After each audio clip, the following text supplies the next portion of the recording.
Alas Pilipinas member na sina Laure, Nierva at Solomon ay di pa sure kung makakapaglaro sa AVC Challenger Cup. Pero si Solomon ay may kailangan pang asikasuhin kaya di muna makakapaglaro, habang wala namang kasiguraduhan na maglalaro ang Cheritigo duo na sina Laure at Nierva. Mukhang nagsisimula na naman ang sakit ng pull-out doon at pull-out dito ng national team. Ano ba talaga? Pero bago pa man ang lahat, kung hindi ka pa nakapag-subscribe, please like and subscribe at pakispike na rin sa bell button para lagi kang updated sa mga volleyball ganap.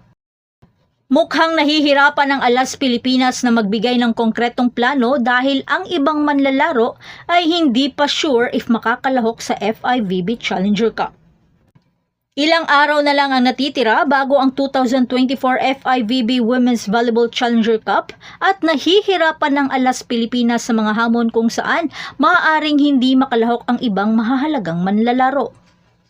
Si Alyssa Solomon, Ea Laure at Jen Nierva ay lahat nanganganib na hindi makalahok sa nalalapit na torneo.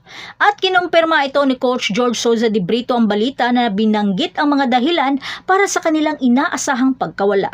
Lalo na ang pangangailangan ni Solomon ng mas maraming panahon para sa pag-recover mula sa mga minor injuries. Solomon is not available for the team but expected. We knew she needed recovery from small injuries. Pahayag ito ni Coach Jorge.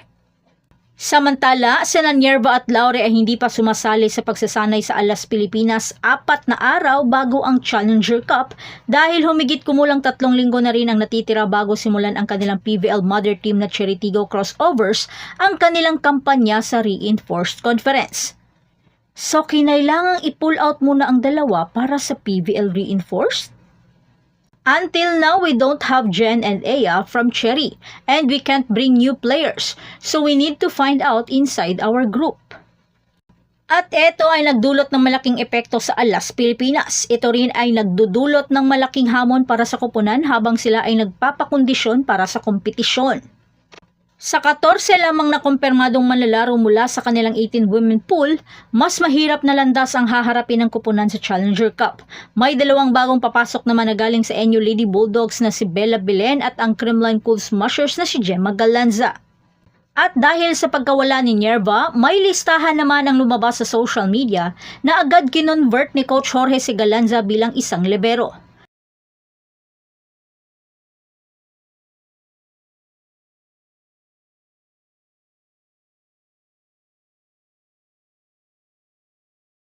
Well, effective din naman siya bilang libero dahil maganda talaga receive nito.